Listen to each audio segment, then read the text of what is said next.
আমার বিষয় দেওয়া ছিল সিরাত ও সমসাময়িক তরুণদের ভাবনা, এরকম কিছু একটা। তো সিরাতুন নবী সাল্লাল্লাহু আলাইহি ওয়াসাল্লাম আসলে তো অনেক বড় একটা বিষয়। 23 বছরের জীবনী আপনি আধা ঘন্টায় বলবেন, এটা অসম্ভব, এটা আসলে হয় না। কিছু কিছু অংশ, গুরুত্বপূর্ণ অংশ তুলে ধরা যেতে পারে, শিক্ষণীয়, ব্যতিক্রম। তো আমি রাসূলুল্লাহ সাল্লাল্লাহু আলাইহি সাল্লামের নেতৃত্বের দিকটা বাছাই করেছি তুলে ধরার জন্য। কেননা আমার দৃষ্টিতে আমি মনে করি প্রত্যেক মুসলিম তখনই সফল যখন সে নেতা হওয়ার চিন্তা করবে এবং নেতৃত্বের গুণাবলী তার মধ্যে বিরাজমান থাকবে। অন্যথায় আমাদের যেই গোলামীর জীবনযাপন আমরা সারা বিশ্বব্যাপী করছি, নেতৃত্বের গুণাবলী অর্জন না করা পর্যন্ত আমরা আমাদের এই গোলামীর জিঞ্জির ভাঙতে পারবো না। ফলত নেতৃত্ব এবং এই দাসত্বের জিঞ্জির ভাঙতে হলে নেতৃত্বের গুণাবলী অর্জন করতে হবে এবং রাসূলুল্লাহ সাল্লাল্লাহু আলাইহি ওয়াসাল্লামের নিকট থেকে শিখতে হবে। আর দ্বিতীয় যে বিষয়, এই নেতৃত্বের সাথে সম্পৃক্ত রেখেই সমসাময়িক কিছু বিষয় তার সাথে যতটুকু ইনক্লুড করা যায়, যতটুকু অন্তর্ভুক্ত করা যায় চেষ্টা করব ইনশাআল্লাহ। তার আগে আমি শুকরিয়া আদায় করি যারা আজকের এই অনুষ্ঠানটি আয়োজন করেছেন। আমি এখানে আসার পর শুনলাম, আমি জানতাম না, যে জাহাঙ্গীরনগর মুসলিম বিশ্ববিদ্যালয়ের প্রতিষ্ঠার পর থেকে নিয়ে গত 50 বা 53 বছরের মধ্যে এটি প্রথম কোনো ইসলামী অনুষ্ঠান। তো আমরা প্রথমত আল্লাহ সুবহানাহু ওয়া তাআলার শুকরিয়া আদায় করতে বলি আলহামদুলিল্লাহ। দ্বিতীয়ত আল্লাহ সুবহানাহু ওয়া তাআলার নিকটে দোয়া করি যে আল্লাহ সুবহানাহু ওয়া তাআলা এই উদ্যোগে বরকত দান করুন, আল্লাহুম্মা আমিন। কোনো জিনিস তখনই বাড়ে, তখনই স্থায়ী হয় যখন আল্লাহ সেটিকে কবুল করেন এবং সেটিতে বরকত দান করেন। তো আজকের যারা উদ্যোক্তা তারা পরবর্তী উত্তরসূরিদের উপর বিশাল বড় এক আমানতের দায়িত্ব চাপিয়ে দিয়ে গেলেন, আর পূর্বসূরিদের রেখে যাওয়া অনেক বড় একটা বোঝা তারা আজকে মাথা থেকে নামিয়ে ফেললেন। আমি অবশ্য তাদেরকে পাল্টা উত্তরে বলেছিলাম, এখন যখন কথা হচ্ছিল তখনই, যখন আমাকে বললো যে গত 53 বছরে কোনোদিন এখানে ইসলামী অনুষ্ঠান প্রকাশ্যে হয়নি, তাই আমি বলছিলাম গত 53 বছরে এই বিশ্ববিদ্যালয়ে কি কোনো মুসলিম মায়ের দুধ পান করেছে এরকম কোনো সন্তান আসেনি? তো না, আমি মনে করি অবশ্যই আমাদের এই চেতনা থাকতে হবে যে আমরা আমাদের যে স্বাধীনতা আছে, আমাদের যে রাইটস আছে, আমাদের যে অধিকার আছে একজন মুসলিম হিসেবে, সেটি নিঃসংক চিত্তে আমরা সেই অধিকার বাস্তবায়ন করতে চাই ইনশাআল্লাহ। রাসূলুল্লাহ সাল্লাল্লাহু আলাইহি সাল্লামের নেতৃত্বের গুণাবলী সবগুলো বিষয় টাচ করা সম্ভব হবে না। আজকে আমি একটা স্পেসিফিক লম্বা ঘটনা আপনাদের সামনে তুলে ধরব, তারপরে আর কিছু গুণাবলীর কথাও তার সাথে আসবে ইনশাআল্লাহ। একটা স্পেসিফিক লম্বা ঘটনা হচ্ছে রাসূলুল্লাহ সাল্লাল্লাহু আলাইহি ওয়াসাল্লাম একদা তিনি তার সাহাবীদের নিয়ে রওনা দিয়েছেন এক সফরে।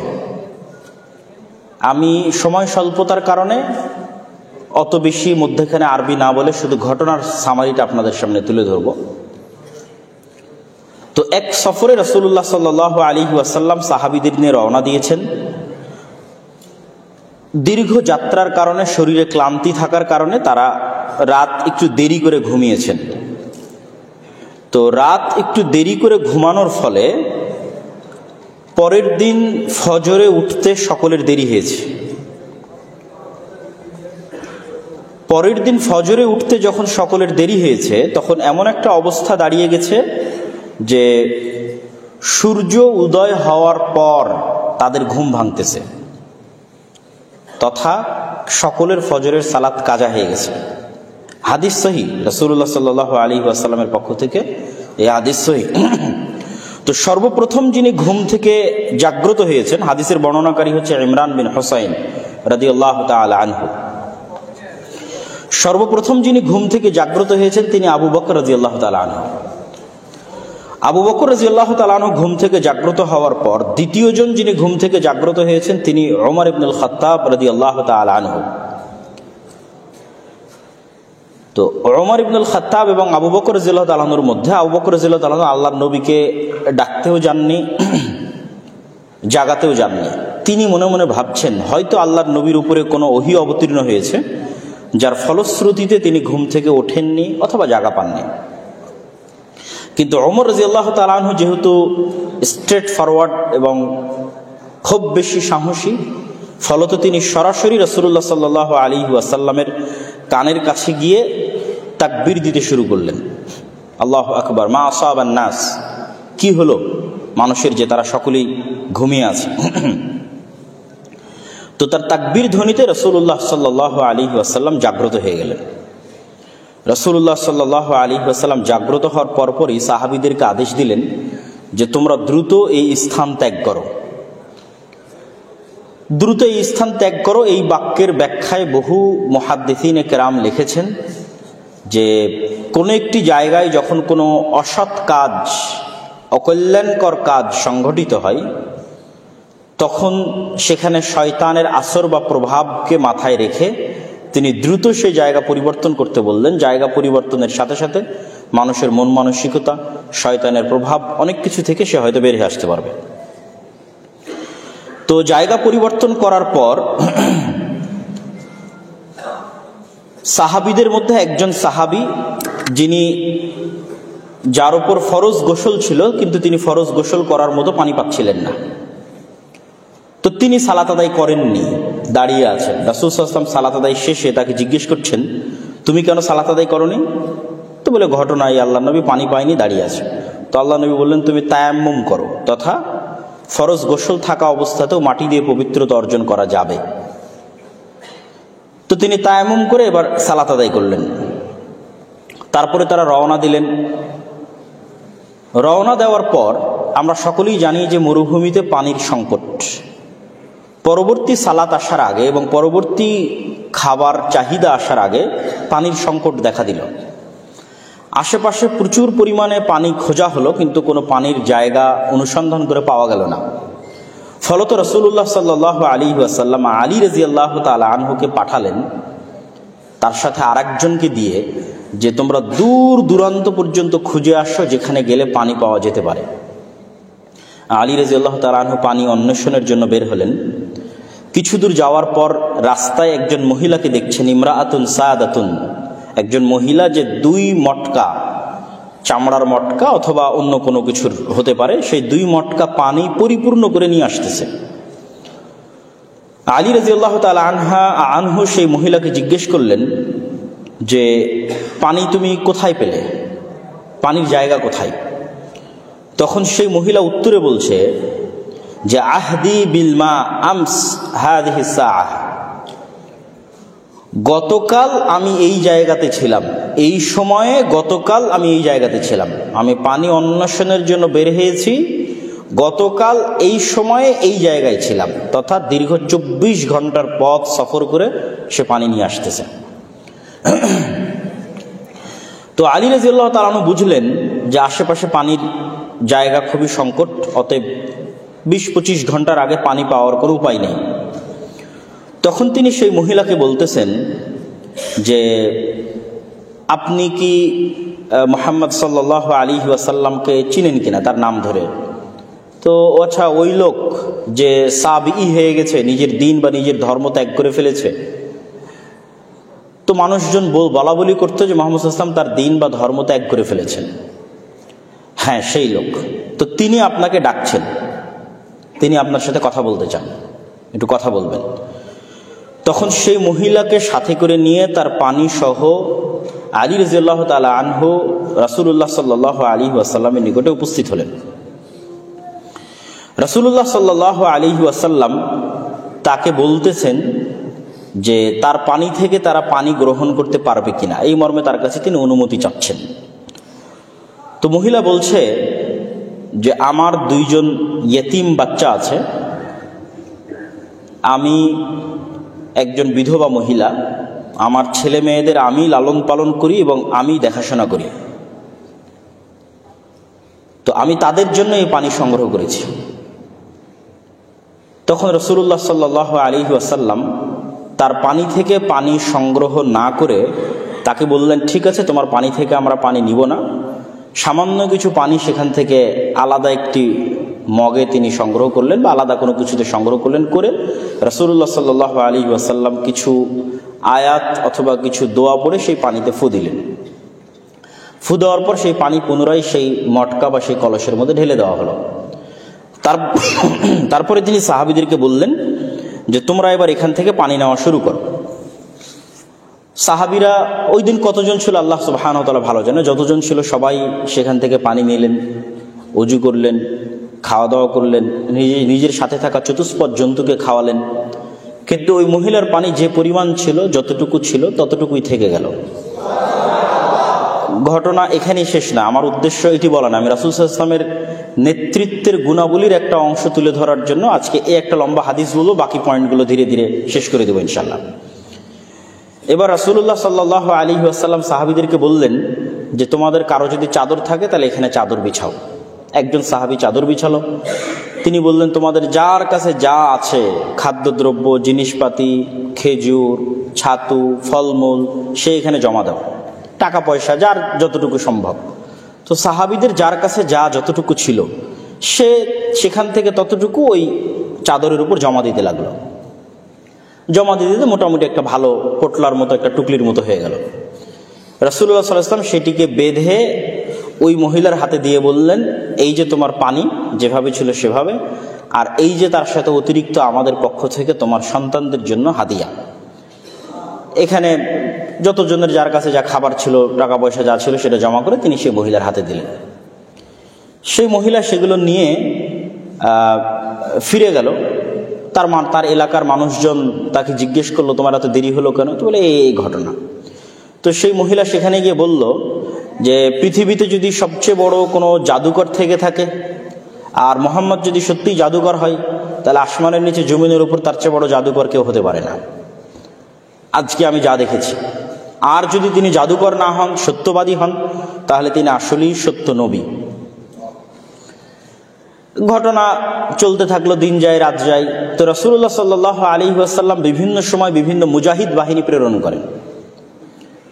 তো মুজাহিদ বাহিনী যখন কোথাও যায়, গন্ডগোল হয়, মারামারি হয়, যুদ্ধ হয়, কিন্তু কখনোই কোনো মুজাহিদ বাহিনী ওই মহিলা যেই গ্রামে থাকতো সেই গ্রামে গিয়ে কখনো আক্রমণও করেনি, সেই গ্রামে কাউকে কখনো কোনো কিছু জিজ্ঞেসও করেনি, কিছু বলেওনি। কিন্তু তার আশেপাশের বহু জায়গায় মুজাহিদদের সাথে যুদ্ধ হয়েছে, আর অনেক কিছু হয়েছে। তো একটা সময় তাদের মনের মধ্যে প্রশ্ন দেখা দেয় যে আশেপাশে যুদ্ধ বিগ্রহ হলো, আমাদের এখানে কেন কেউ আসে না? অথচ তখন মুহাম্মদ সাল্লাল্লাহু আলাইহি সাল্লামের দিন দিন তার ক্ষমতা এবং তার শক্তি এবং তার সামর্থ্য বাড়ছে। তখন সেই মহিলা তাদেরকে বলল, ওই গ্রামের মানুষজনকে বলল যে আমি ধারণা করছি যে আমি ওই দিন মুহাম্মদ সাল্লাল্লাহু আলাইহি ওয়াসাল্লামকে যে পানি পান করার যে সহযোগিতাটা করেছিলাম, ওই সহযোগিতার মুকাফাআহ, বিনিময় স্বরূপ মুহাম্মদ সাল্লাল্লাহু আলাইহি ওয়াসাল্লাম আমাকে এবং আমার গ্রামবাসীর যেন কোনো ক্ষতি না হয়, কোনো ভীত সন্ত্রস্ত না হয়, এই জন্য তিনি কখনোই কোনো মুজাহিদ বাহিনী এই দিকে প্রেরণ করেননি বা পাঠাননি।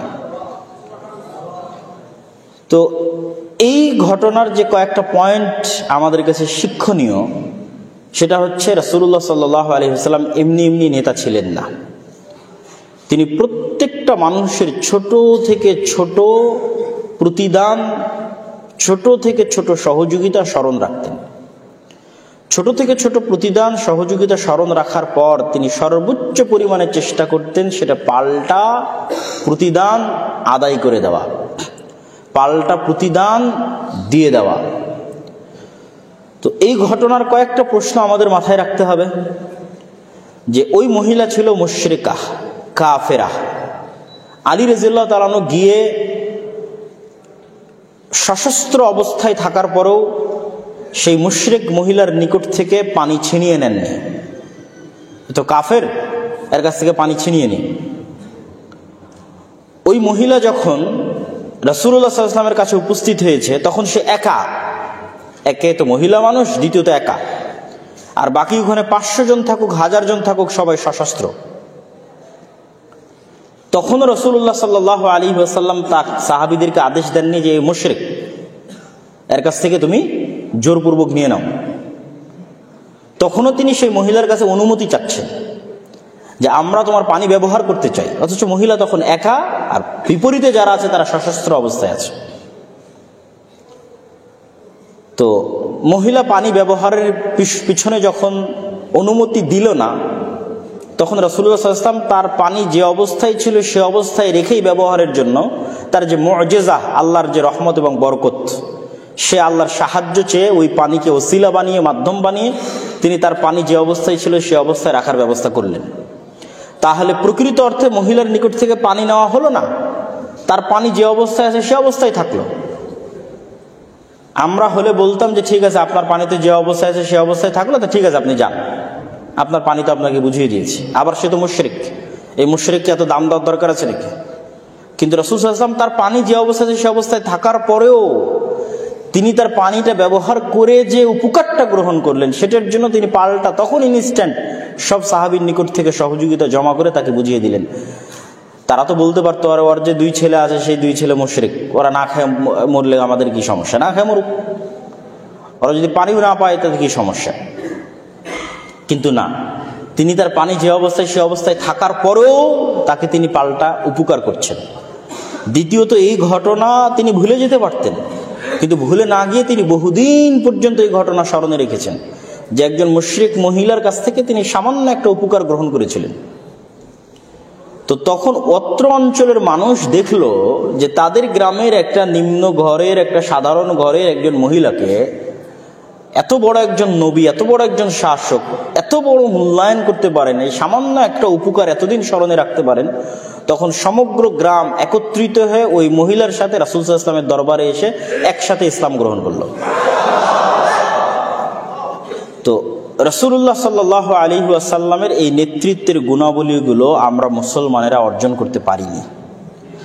আমরা বাহ্যিকভাবে ইসলামের যে আচার অনুষ্ঠান আছে সেগুলো আমরা চেষ্টা করি পালন করার, সালাত, সিয়াম, হজ, যাকাত, কিন্তু অভ্যন্তরীণভাবে, মেন্টালি, মানসিকভাবে আল্লাহর নবীর অন্তর যেমন সাফ, পরিষ্কার, নিষ্কলুষ, পরোপকারী, সত্যবাদী, ন্যায়পরায়ণ, এই অভ্যন্তরীণভাবে আমাদের অন্তরে, মুসলমানদের অন্তরে সেই গুণাবলীগুলো নাই।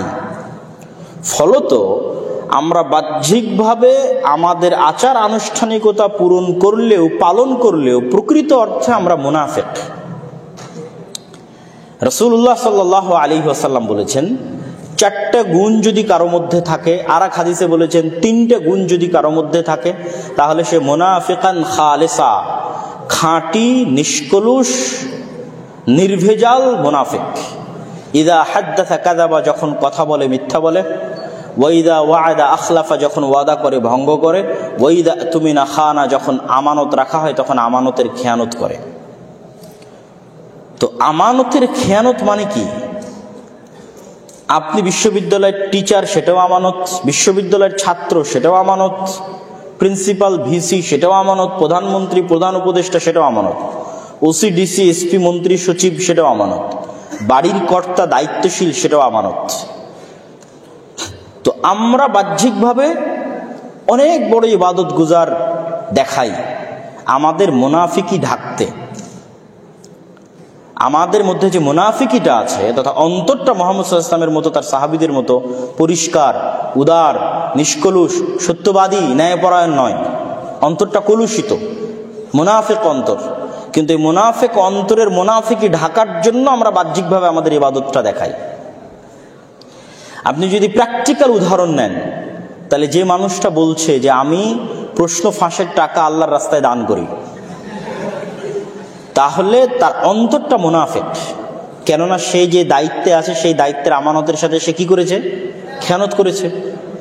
আর আল্লাহর নবী বলছে যে আমানতের খেয়ানত করে সে কি? মুনাফিক। তাহলে তার অন্তর মুনাফিক।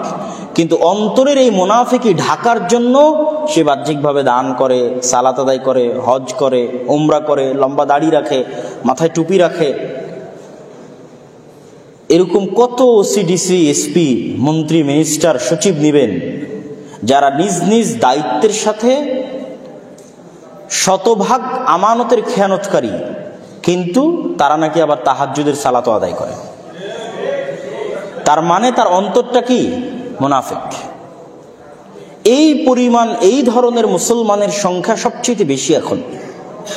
তো আমাদের দরকার নেতা মুসলিম। তো নেতা মুসলিম, মুসলিম নেতা যদি আমরা পেতে চাই, তাহলে তার অন্তর মুনাফিকি থেকে মুক্ত হতে হবে।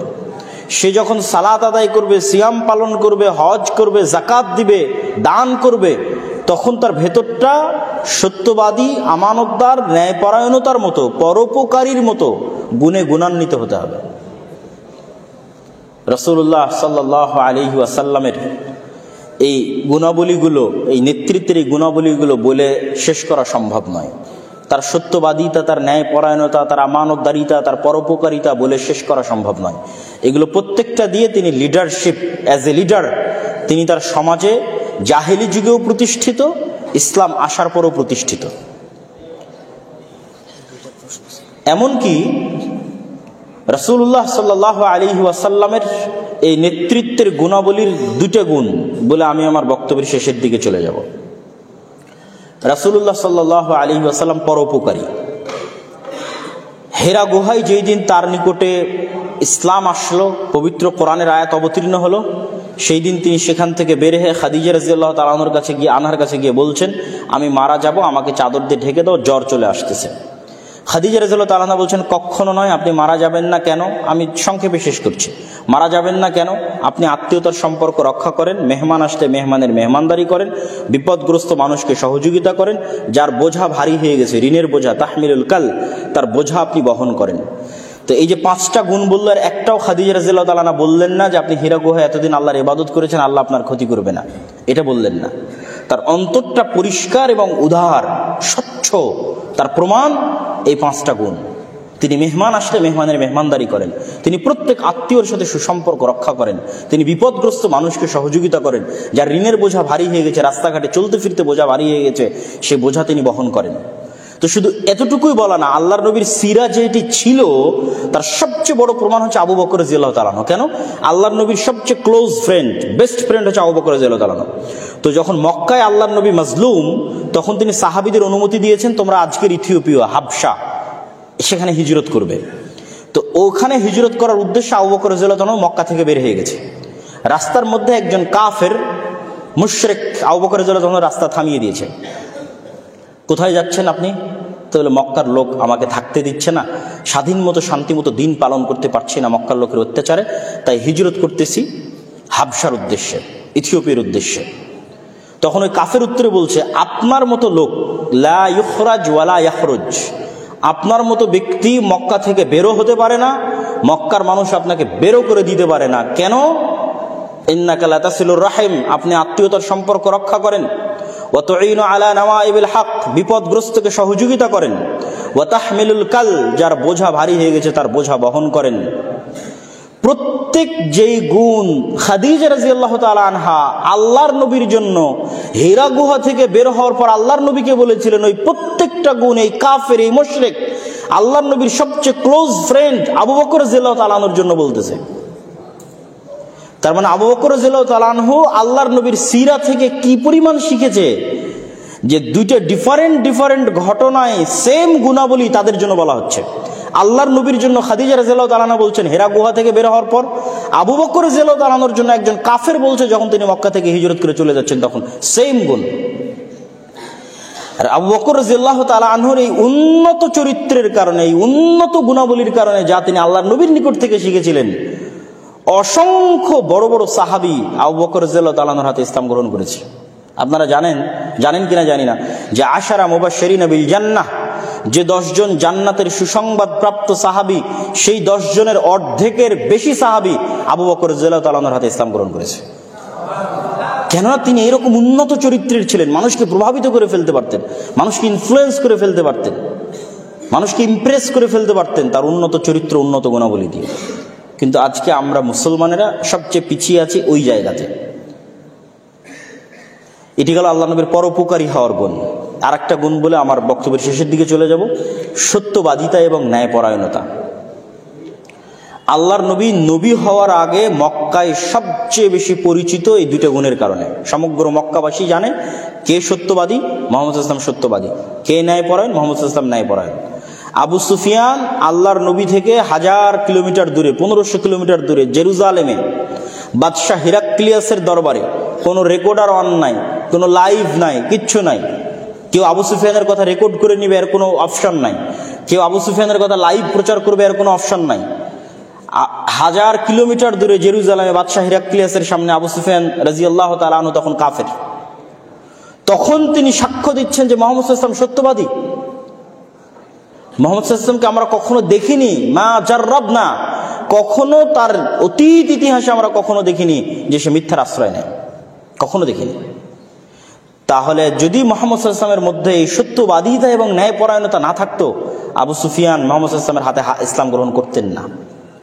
কেননা তো মুহাম্মদ সাল্লাল্লাহু আলাইহি ওয়াসাল্লাম নেতা হতে পারতেন না। যে আরেকজনের সাথে অন্যায় করে সে নেতা হতে পারে না, যে আরেকজনকে কটু কথা বলে সে নেতা হতে পারে না, যে আরেকজনের গীবত করে সে নেতা হতে পারে না, যে আরেকজনের সাথে হিংসা করে সে নেতা হতে পারে না। অসম্ভব। মানুষ তার থেকে দূরে সরে যাবে, মানুষ তার কাছে আসবে না, মানুষ তার হাতে ইসলাম গ্রহণ করবে না। কিন্তু মুহাম্মদ সাল্লাল্লাহু আলাইহি ওয়াসাল্লাম স্বচ্ছ। এত জুলমের পর, এত অত্যাচারের পর তিনি মানুষের প্রতি অন্যায় করেননি। তিনি তার নেতৃত্বের যে উন্নত গুণ ছিল সেটি বজায় রেখেছেন। ফলত মানুষ, বড় বড় নেতা তার কাছে সে ইসলাম গ্রহণ করতে সংকোচ করতো না। খালিদ বিন ওয়ালিদের মতো বড় নেতা, আমর ইবনুল আসের মতো বড় নেতা, উমর ইবনুল খাত্তাবের মতো বড় নেতা, আবু সুফিয়ানের মতো বড় নেতা, এরা সব আল্লাহর নবীর বিরুদ্ধে যুদ্ধ করেছে বড় বড় লিডিংয়ে থেকে। এত বড় বড় বিপরীত বিরোধী দলের এত বড় বড় নেতা হওয়ার পরও আল্লাহর নবীর সামনে সে ইসলাম গ্রহণ করতে তাদের মধ্যে চুল পরিমাণ সংকোচ কাজ করেনি। কেন? একটাই কারণে কাজ করেনি, রাসূল সাল্লাল্লাহু আলাইহি ওয়াসাল্লামের স্বচ্ছ উন্নত চরিত্রের কারণে। কিন্তু সেই স্বচ্ছ উন্নত চরিত্র থেকে মুসলিমরা পিছিয়ে। ইউরোপ এবং আমেরিকায় বসবাস করা মুসলমানদেরকে দেখে আমি হতবাক হয়ে যেতাম। সবার কথা বলতেছি না, বহু মুসলমান ইউরোপ এবং আমেরিকায় গিয়ে মিথ্যার আশ্রয় নেয়। সরকারের কাছে, ইহুদি, খ্রিস্টান, কাফের সরকারের কাছে 2 টাকা বেশি পাবে এই জন্য মিথ্যা বলে।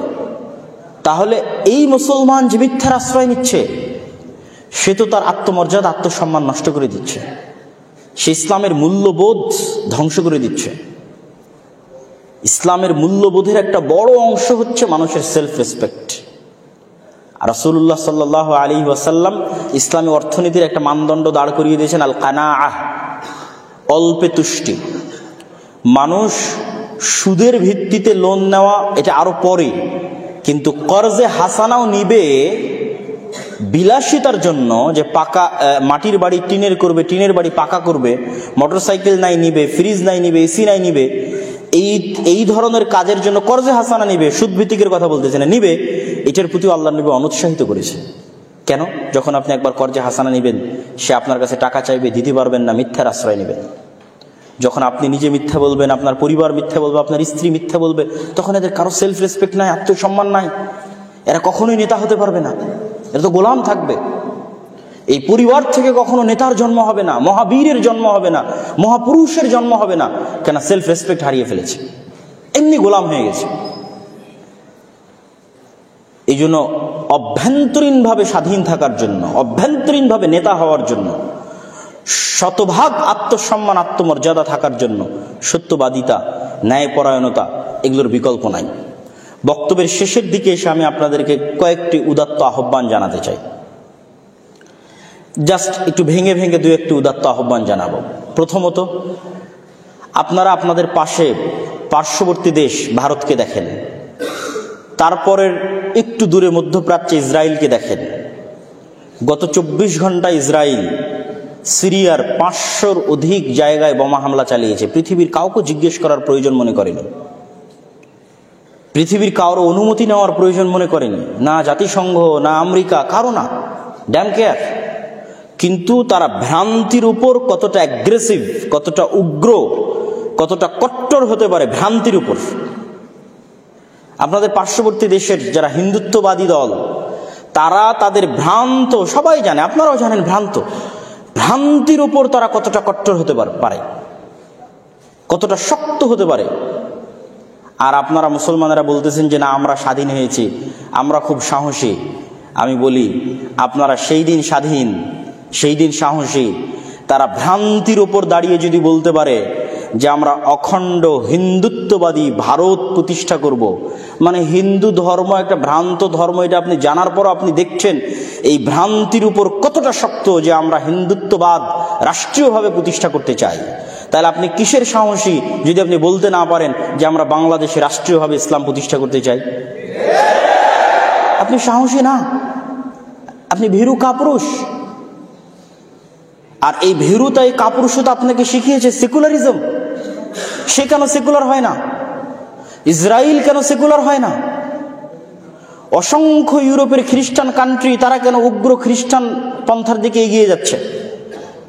সেকুলারিজমের দ্বার শুধু মুসলমানের জন্য, অথচ স্বয়ং ভারত রাষ্ট্র প্রতিষ্ঠা হয়েছিল সেকুলারিজমের উপর, আর পাকিস্তান আর বাংলাদেশ প্রতিষ্ঠা হয়েছিল ইসলামের উপর। সেই পাকিস্তান আর বাংলাদেশ সেকুলারিজমের দ্বার শিখতে শিখতে অনেক বড় মাপের সেকুলার হয়ে গেছে। আর ভারত প্রতিষ্ঠা হয়েছিল সেকুলারিজমের জন্য। গান্ধীর কথা বলেন, জওহরলাল নেহরুর কথা বলেন, মাওলানা আবুল কালাম আজাদের কথা বলেন, তারা কট্টর হিন্দুত্ববাদের দিকে চলে গেছে। সম্মানিত উপস্থিতি, যদি মুসলমানেরা বলে যে আমরা স্বাধীন, তাহলে সেই স্বাধীনতার জন্য বুক ফুলিয়ে ঘোষণা দিতে হবে যে আমি আমার দিনের উপর কট্টর, কোনো কম্প্রোমাইজ ছাড়া। তাহলে আপনি স্বাধীন। যেই দিন এটা স্বাধীনভাবে ঘোষণা দিতে পারবেন সেই দিন স্বাধীন। আমি যেহেতু ইহুদি জাতিকে দেখেছি, আর আপনারা দূর থেকে দেখতেছেন, যেই জাতি আর এক দেশের 500 জায়গায় বোমা হামলা করতে পরোয়া করে না, সে তাদের নবীর সুন্নাত দাঁড়িয়ে রাখার জন্য পরোয়া করবে? কাউকে পরোয়া করে না। এই জন্য ওরা শতকরায় বেশি ইহুদি দাঁড়িয়ে রাখে। ড্যাম কেয়ার, 500 জায়গায় বোমা হামলা করতে আমি পরোয়া করি না, তা আমি আমার দিন পালন করতে কাকে পরোয়া করব? কিন্তু আপনি রাষ্ট্রে ইসলাম বহুদূরের কথা, আপনি ব্যক্তি জীবনে ইসলাম পালন করতে 10 বার পরোয়া করেন, পারিবারিক জীবনে ইসলাম পালন করতে 10 বার চিন্তা করেন। তো গোলামির মানসিকতা তো এখান থেকে শুরু হয়েছে। আপনি নেতা হবেন কিভাবে? আপনার মধ্যে হেজিটেশন তো, দ্বিধা তো এখান থেকে শুরু হয়েছে। আপনি মানসিকভাবে কলোনিয়াল মাইন্ড সেট বহন করছেন যে একজন মানুষ যদি প্যান্ট শার্ট টাই থাকে তাহলে সে স্মার্ট, ইংরেজি বলতে পারলে স্মার্ট, না বলতে পারলে স্মার্ট না। আপনি যান ইংল্যান্ডের পার্শ্ববর্তী যে দেশগুলো আছে, স্পেন, ইতালি, ফ্রান্স, ওরা ইংরেজি বলে কিনা? ইংরেজি শিখতে হবে না কথা বলছি না, কিন্তু ফরাসিরা, স্প্যানিশরা, ইতালিয়ানরা মেন্টালি আমাদের চাইতে বেশি স্বাধীন মানসিকভাবে। ও ড্যাম কেয়ার, পরোয়া করে না, আমি কেন ইংরেজি শিখবো, ও আসে আমার ভাষা শিখুক। মানে মানসিকভাবে সে বেশি স্বাধীন।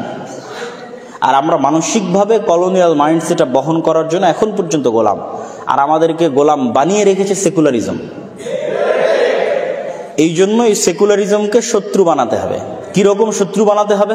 যেমন ইব্রাহিম আলাইহিস সালাম ঘোষণা দিয়েছিল, কাফারনা বিকুম ওমাই ইয়াকফুর বিত্তাগুত।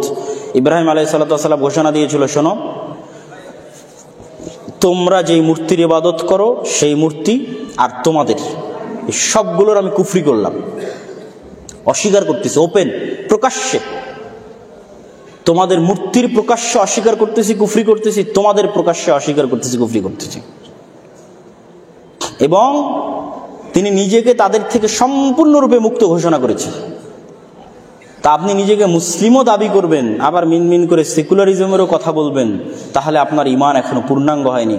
আপনাকে প্রকাশ্যে ঘোষণা করতে হবে যে আমি সেকুলারিজমের কাফের, সেকুলারিজমের কুফরি করলাম, সেকুলারিজম মানি না, অস্বীকার করলাম। সেই দিন আপনার অন্তরে ঈমান পরিপূর্ণ হবে, পূর্ণাঙ্গ হবে। আর অসংখ্য যত থিওরি তৈরি করা হয়েছে, আমাদের যুবকদের মাথায় দেওয়া হয়েছে, গণতন্ত্রের নামে, সেকুলারিজমের নামে, লিবারালিজমের নামে, এগুলো প্রত্যেকটা তৈরি হয়েছে আমাদের সন্তানদের, মুসলমানদের সন্তানদের গোলাম রাখার জন্য, এবং রাষ্ট্রীয়ভাবে কোনোদিন যেন ইসলাম ক্ষমতায় না যায় তার জন্য। এটা আমরা যত দ্রুত বুঝবো তত আমাদের জন্য কল্যাণকর, যত দ্রুত বুঝবো তত কল্যাণকর। তো আমরা ক্ষমতায় যাব কিভাবে? যদি আমাদের মধ্যে আল্লাহর নবীর মতো ওই নেতৃত্বের গুণাবলী থাকে, সত্যবাদী ন্যায়পরায়ণ প্রজন্ম যদি জন্ম দিতে পারেন, সত্যবাদী ন্যায়পরায়ণ প্রজন্ম।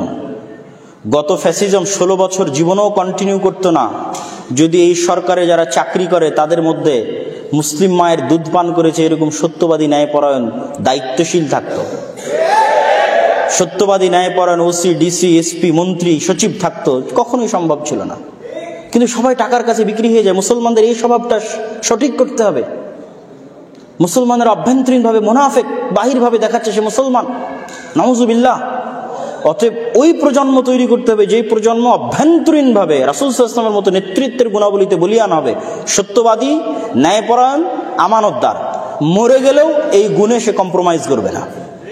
যখন এই গুণে একবার সে কম্প্রোমাইজ করবে না, অটোমেটিক সে তার দিনের যে বিষয়গুলো আছে সেগুলোতেও সে কখনো কম্প্রোমাইজ করবে না। কেন? তখন তো ও নেতা হয়ে গেছে। নেতা কখনো কম্প্রোমাইজ করে না, গোলামেরা কম্প্রোমাইজ করে। সম্মানিত উপস্থিতি, আমি আমার বক্তব্য দীর্ঘ করতে চাই না।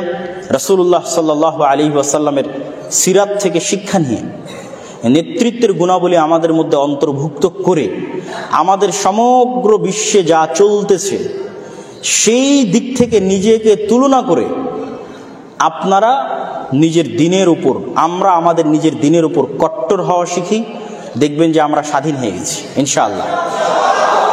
এই জন্য আমি কেন বারবার এই দুইটা জাতির কথা বলি, এই ইহুদি জাতির কথা কেন বলি আর হিন্দুদের কথা কেন বলি, এই দুইটা জাতির কথা কেন বলি?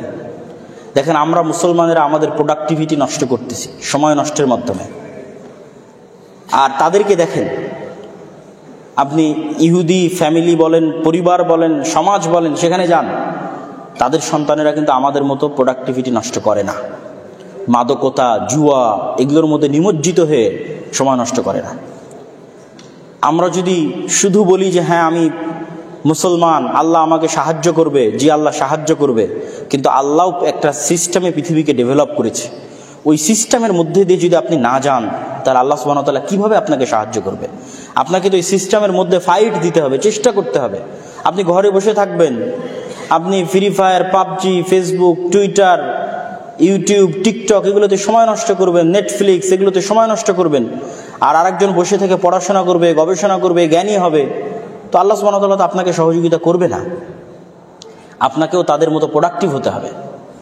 আপনি আরেকজন খ্রিস্টানের সাথে যদি চলেন, পথভ্রষ্ট খ্রিস্টান, তাহলে আপনি শিখতে পারবেন না কিছু। আপনি দেখবেন সেও সপ্তাহের ইনকাম 2 দিনে গার্লফ্রেন্ডদের সাথে শেষ করে দিচ্ছে, অথবা পাবে গিয়ে শেষ করে দিচ্ছে, অথবা বারে গিয়ে শেষ করে দিচ্ছে। পাবে জুয়া খেলে, বারে মাদকতার মাধ্যমে, অথবা গার্লফ্রেন্ড কিনে কোথাও ঘুরতে গিয়ে শেষ করে দিচ্ছে। কিন্তু আপনি যদি একজন ইহুদির সাথে চলাফেরা করেন, হোঁচট খাবেন। ওদের টেন্ডেন্সি ভিন্ন, লক্ষ্য উদ্দেশ্য ভিন্ন, একটা বড় টার্গেট নিয়ে কঠোর পরিশ্রম করে যাচ্ছে। পৃথিবীকে কিভাবে কন্ট্রোল করবে, শাসন করবে, অল্প সংখ্যক হওয়ার পরও তার পিছনে জান প্রাণ দিয়ে চেষ্টা করে যাচ্ছে। আপনি যদি ওই আর একটা পথভ্রষ্ট খ্রিস্টানদের মতো এইভাবেই আপনার প্রোডাক্টিভিটিকে নষ্ট করেন, মাদকতা, জুয়া, নারী ইত্যাদির মধ্যে শেষ করেন, আপনি পৃথিবী শাসন করতে পারবেন না। প্রথমত আপনাকে ওই রাস্তায় চলা শুরু করতে হবে। ওই রাস্তায় যখন চলা শুরু করবেন, আপনি যদি অন্যের কাছে যদি 100% থাকে, আপনার কাছে 50% থাকে, আল্লাহ আপনাকে বিজয় দিবে ইনশাআল্লাহ। আপনি চেষ্টা করার পর বাকিটার দায়িত্ব আল্লাহ সুবহানাহু ওয়া তাআলার উপরে। তা আমি আমাদের তরুণদের, যুবকদের উদাত্ত আহ্বান জানাবো যে আমরা নিঃসংকোচে, নির্দ্বিধায় আমাদের দিনের উপর কট্টর হই এবং আমাদের সময়টা আমাদের দেশ ও জাতির উন্নতির জন্য জ্ঞান অর্জনের পিছনে লাগাই। ঢাকা বিশ্ববিদ্যালয়ে হাজার হাজার ছাত্রছাত্রী টিএসসি চত্বরে বসে ফুটবল বিশ্বকাপের উন্মাদনায় ব্যস্ত। আপনি কল্পনা করেন যে অক্সফোর্ড, ক্যামব্রিজে সেই উন্মাদনায় ছাত্রছাত্রীরা সময় নষ্ট করতেছে কিনা? পাবেন না। তারা পড়াশোনা করতেছে, জ্ঞান অর্জন করতেছে, কিন্তু আমরা পড়াশোনা এবং জ্ঞান অর্জন থেকে অনেক পিছিয়ে। আমরা যে আমাদের পার্শ্ববর্তী দেশকে নিয়ে হাসি ঠাট্টা করতেছি। আপনি বেঙ্গলোরে যান, বেঙ্গলোরকে তারা সেকেন্ড সিলিকন ভ্যালি বানিয়েছে। আমেরিকার যে সিলিকন ভ্যালিতে তথ্য প্রযুক্তির সকল বলা যায় হাউস, সেই সেকেন্ড তারা তৈরি করেছে বেঙ্গলোরে। তো আপনি হিন্দুদেরকে কি নিয়ে ঠাট্টা বিদ্রুপ করবেন? আপনার ওইরকম সিলিকন ভ্যালি কোথায় বাংলাদেশে? ওইরকম তথ্য প্রযুক্তির স্কুল, কলেজ, ইউনিভার্সিটি হাব কোথায়? আমরা তো তৈরি করতে পারিনি। তাহলে আপনাকে ওই জগতে টেক্কা দিতে হবে, দিনের উপর কট্টর হতে হবে এবং জ্ঞান বিজ্ঞানে চেষ্টা পরিশ্রম করে টেক্কা দিতে হবে। তাহলে জাতি হিসেবে স্বাধীন হবেন। আর যদি সারাদিন মুখে সেকুলারিজম আর লিবারালিজম এগুলো যদি মুখে আওড়ান, নিজের দিনের সাথে কম্প্রোমাইজ করেন আর মদ জুয়া ইত্যাদি নিয়ে ব্যস্ত থাকেন, তাহলে আমাদের গোলামির জন্য অন্য কাউকে দোষ দিয়ে লাভ নাই। আমাদের গোলামির জন্য আমরাই দায়ী। আমাদের পরবর্তী প্রজন্ম গোলাম থাকবে, তাদের পরবর্তী প্রজন্ম গোলাম থাকবে। স্বাধীন হতে চাইলে মাথা উঁচু করে দাঁড়াতে হবে, পরিশ্রম করতে হবে। আল্লাহ সুবহানাহু ওয়া তাআলা আমাদের জাতিকে, আমাদের দেশকে, আমাদের পরবর্তী প্রজন্মকে স্বাধীন হিসেবে এই গোলামির জিনজির থেকে মুক্ত হওয়ার তৌফিক দান করুক, আল্লাহুম্মা আমিন। কিছু প্রশ্ন আপনাদের পক্ষ থেকে এসেছে, কেউ যদি মডারেট মুসলিম বলে পরিচয় এবং তাত্ত্বিকভাবে সেকুলারিজম প্রমোট করে, সে কি দিনের ভিতর থাকতে পারবে বা প্রকৃত মুসলিম থাকবে? কেউ যদি সেকুলারিজমকে মনে প্রাণে বিশ্বাস করে তাহলে তার মুসলিম থাকার সম্ভাবনা খুবই কম। আর যদি সেকুলারিজমকে এই সেন্সে, যেই সেন্সে অন্যরা না বুঝেই বলে যে ভাই এই দেশে আরও অন্য ধর্মের মানুষরা আছে, তাদের থাকার অধিকার ইত্যাদি, সেগুলো ইসলামও স্বীকার করে যে অন্য ধর্মের মানুষরা থাকবে, তাদের অধিকার দিতে হবে, এটার সাথে ইসলামের কোনো দ্বিমত নাই।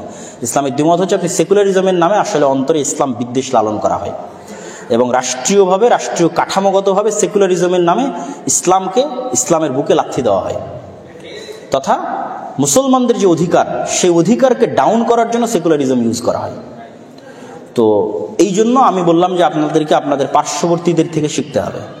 আপনি এত বড় সেকুলার, তো আপনি কলকাতার দাদা বাবুদের আগে সেকুলার হতে বলেন, ওরা আগে সেকুলার হোক। আপনারা তো তাদের থেকে দার্স নেন। এই দেশের বড় বড় সেকুলাররা কাদের থেকে দার্স নেয়? কলকাতার সেকুলারদের থেকে দার্স নেয়। তো ভারতে আগে তোমরা সেকুলারিজম কায়েম করো, তারপর আপনি বাংলাদেশি সেকুলারিজমের শিক্ষা দিন। ভারতে যদি তারা হিন্দুত্ববাদ কায়েম করে, তো বাংলাদেশে ইসলাম কায়েম করতে সমস্যা কি? মানুষের স্বাধীন ইচ্ছা শক্তি বলতে মূলত কি বোঝায়? যখন কেউ নিজের ইচ্ছা দ্বারা কোনো সিদ্ধান্তে উপনীত হয়, সেটা প্রকৃত অর্থে আল্লাহর সিদ্ধান্ত বলে পরিগণিত হয় কিনা। যদি তাই হয়, তবে মানুষের ইচ্ছা শক্তি স্বাধীন কি করে হয়? অনুগ্রহ করে ইসলামের মূলত হবে। প্রথমত, আল্লাহ সুবহানাহু ওয়া তাআলার ইচ্ছা শক্তি বলতে আল্লাহর অনুমতি, আল্লাহর পারমিশন, এবং এটা আল্লাহ সুবহানাহু ওয়া তাআলার একটা সিস্টেম, যে সিস্টেমের উপর তিনি ডেভেলপ করে পৃথিবীকে ছেড়ে দিয়েছেন। আর স্বাধীনভাবে চিন্তা করার কল্পনা, সিদ্ধান্ত মানুষের।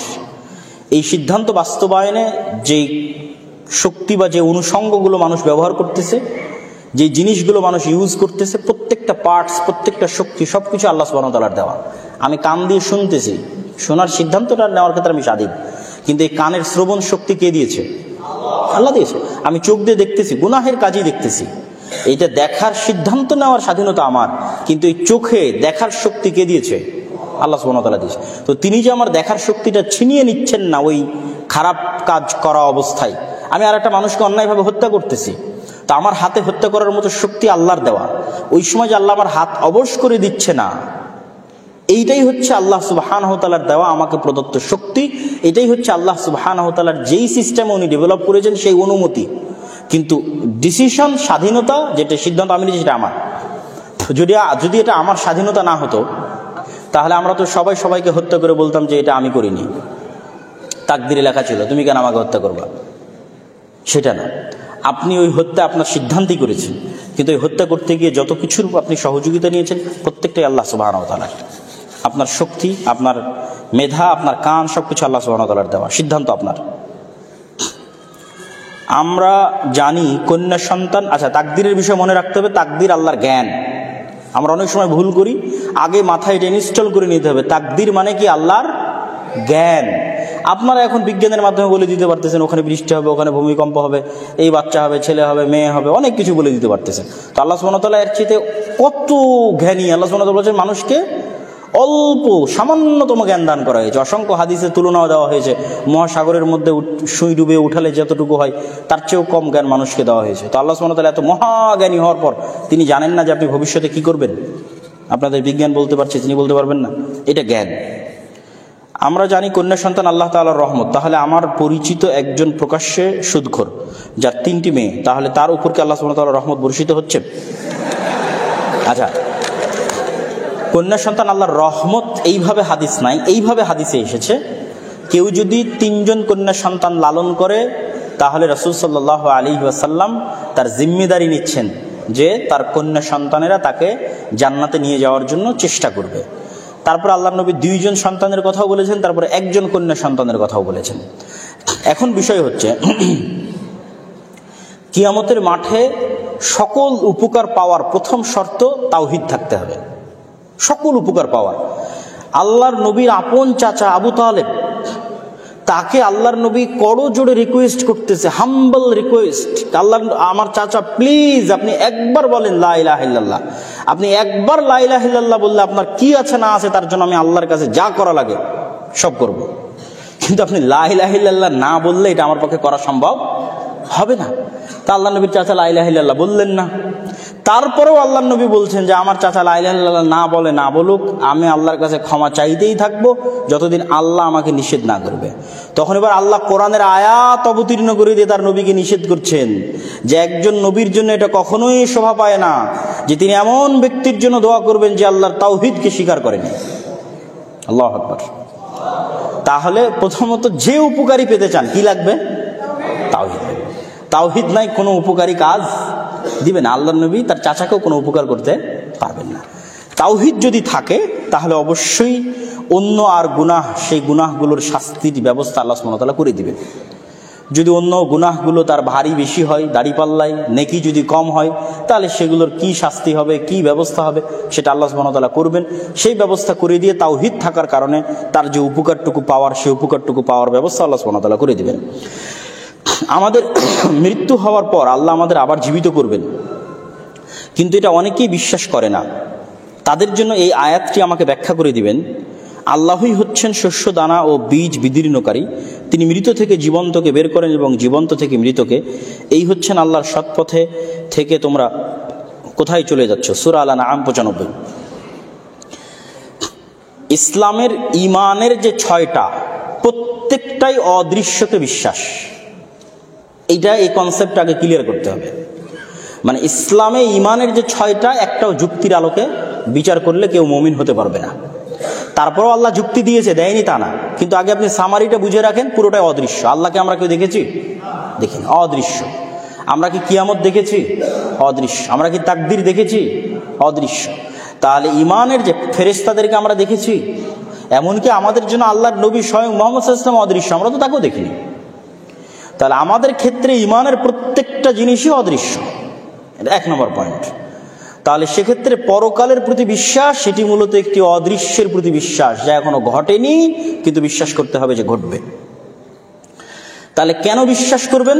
আল্লাহ সুবহানাহু ওয়া তাআলা এই বিশ্বাসের জন্য যে যুক্তিগুলো মানুষকে দিয়েছেন, সেই যুক্তিগুলোর 1 নম্বর যুক্তি, যেটা সবচেয়ে শক্তিশালী, মর পাওয়ারফুল যুক্তি অন্য সকল যুক্তির চাইতে, যে আপনি এখন যে পৃথিবীতে এসেছেন, এই পৃথিবীতে আসার পিছনে আপনার কোনো সিদ্ধান্ত বা আপনার বাবা মায়ের কোনো সিদ্ধান্ত শামিল ছিল কিনা। মানে আপনার বাবা মা কোনো একটা সুইচ বাটন চাপ দিয়ে নিজের ডিসিশন নিয়ে যে আমি এই কালারের, এই রঙের, এই বর্ণের পুরুষ একটা সন্তান চাই, চাপ দিয়ে আপনাকে বের করে নিয়ে আসছে? ছিল না। ঠিক আপনিও কোনো একটা ডিসিশন নিয়ে যে না আমি এতদিন পর অমুক তারিখে পৃথিবীতে যাব, আপনি সেই সিস্টেমে পৃথিবীতে এসেছেন, এটা হয়েছে? হয়নি। তাহলে আপনার বাবা মায়ের হাতে ছিল না, এই ক্ষমতা ছিল না যে আপনাকে তারা পৃথিবীতে নিয়ে আসে। সেকেন্ড, আপনার হাতে ছিল না যে আপনি পৃথিবীতে আসবেন। তাহলে পুরোটাই আপনার বাবা মায়ের নিজস্ব ক্ষমতার বাইরে এবং আমার নিজস্ব ক্ষমতার বাইরে আমি পৃথিবীতে চলে এসেছি। আমার নিজস্ব ইচ্ছার বাইরে এবং আমার বাবা মায়ের কোনো ক্ষমতার বাইরে আমি পৃথিবীতে চলে এসেছি। তাহলে এইবার যদি পৃথিবীতে আমি চলে এসে থাকি উইদাউট আমার ডিসিশন, উইদাউট আমার বাবা মায়ের ডিসিশন, তাহলে আর একবার যে আবার আল্লাহ উঠাবেন না, সেই গ্যারেন্টি আমি কেমনে দিব বলেন? এই গ্যারেন্টি আমি তখনই দিতে পারতাম যদি আমি নিজে ডিসিশন নিয়ে এবার পৃথিবীতে আসতাম। যেহেতু এবার পৃথিবীতে ডিসিশন নিয়ে আসেনি, আমার বাবা মায়েরও সেই ক্ষমতা ছিল না, পৃথিবীর কোনো বাবা মায়ের সেই ক্ষমতা নেই, তাহলে যে আল্লাহ, যেই সত্তা আমাকে এইবার আমার ইচ্ছা ছাড়া, বাবা মায়ের ক্ষমতা ছাড়া পৃথিবীতে নিয়ে এসেছেন, তিনি চাইলে এর চাইতে আরো সহজভাবে দ্বিতীয়বার আমাকে জীবিত করতে পারেন। এই যুক্তিটা আল্লাহ দিয়েছেন যে প্রত্যেক যে কোনো জিনিস একবার সংগঠন করা কঠিন আর দ্বিতীয়বার করা সহজ। আপনারাই বলতেছেন ভাই এবার করেছি এই অনুষ্ঠান, এর পরের বার সহজ হবে। যে ফার্স্ট টাইম মোবাইল বানিয়েছে, কম্পিউটার বানিয়েছে, সেকেন্ড টাইম সহজ না কঠিন? সহজ। তাই আল্লাহ সুবহানাহু ওয়া তাআলা যে ফার্স্ট টাইম আমাদের এই পৃথিবীতে নিয়ে আসেন, তো সেকেন্ড টাইম তিনি পুনরায় আমাদের জীবিত করবেন না, এর কোনো গ্যারেন্টি কেউ দিতে পারবে না। দ্বিতীয়ত, আল্লাহ সুবহানাহু ওয়া তাআলা অসংখ্য মৃত জিনিস থেকে জীবিত হওয়ার উদাহরণ কোরআন মাজিদে দিয়েছেন। যে তোমরা যে শস্য দানা বীজ, এটা মৃত, এই শস্য দানা বীজকে তোমরা মাটিতে পুঁতে দাও, সেখান থেকে জীবিত গাছ জন্ম নিচ্ছে। ডিম মৃত, তোমরা সেই ডিমে গরম দাও, সেখান থেকে জীবিত মুরগির জন্ম হচ্ছে। তাহলে এই অসংখ্য মৃত জিনিস থেকে পৃথিবীতে আল্লাহ তোমাদের সামনে জীবন্ত বের করে দিচ্ছে, তোমাদের চোখের সামনে। তাহলে তোমার মৃত যেই লাশ, যে মেরুদণ্ড মাটির মধ্যে পুঁতে আছে, সেই মৃত মেরুদণ্ড থেকে আল্লাহ পুনরায় তোমাকে জীবিত অবস্থায় সৃষ্টি করবেন না, এই গ্যারেন্টি তুমি কেমনে দাও যে আল্লাহ মৃত বীজ থেকে জীবন্ত গাছ তৈরি করতে পারে? ওই মাটি থেকেই তো আল্লাহ মৃত বীজ থেকে জীবন্ত গাছ তৈরি করছেন। তো পৃথিবীতে আল্লাহ এরকম অসংখ্য উদাহরণ আমাদের সামনে আছে যে আল্লাহ সুবহানাহু ওয়া তাআলা করছেন মৃত থেকে জীবিত। আচ্ছা, এই ছিল মোটামুটি প্রশ্ন, আর তেমন কোনো প্রশ্ন নয়। আমরা সকলেই বৈঠক শেষের দোয়া পড়ি। বৈঠক শেষের দোয়া পড়ে আজকে আমাদের এই অনুষ্ঠান আমরা শেষ করতে চাচ্ছি। সবাই আমার সাথে একটু বৈঠক শেষের দোয়া পড়বেন। আর আরেকটি কথা, আমাদের মিরপুর 12-তে দাওয়া সেন্টার আছে, যেখানে প্রতি শনিবার বাদ আসর আমি নিজে কিতাব ভিত্তিক দার্স দিই। আজকেও দিয়ে আসলাম। অনেক ভাই, বিশেষ করে আপনাদের স্টুডেন্টরাই বিভিন্ন বিশ্ববিদ্যালয়, জাহাঙ্গীরনগর ইউনিভার্সিটিরও 2-3 জন স্টুডেন্ট সেখানে নিয়মিত যায়, আমি চিনি তাদেরকে। এখন এখানে আমি দেখতে পাচ্ছি কিনা বলতে পারবো না। তো প্রতি শনিবার বাদ আসর একদম মিরপুর 12 বাস স্ট্যান্ডের অপোজিটে বাটার একটা শোরুম আছে, প্রিন্স বাজারের পাশের বিল্ডিং, লিফটের 5।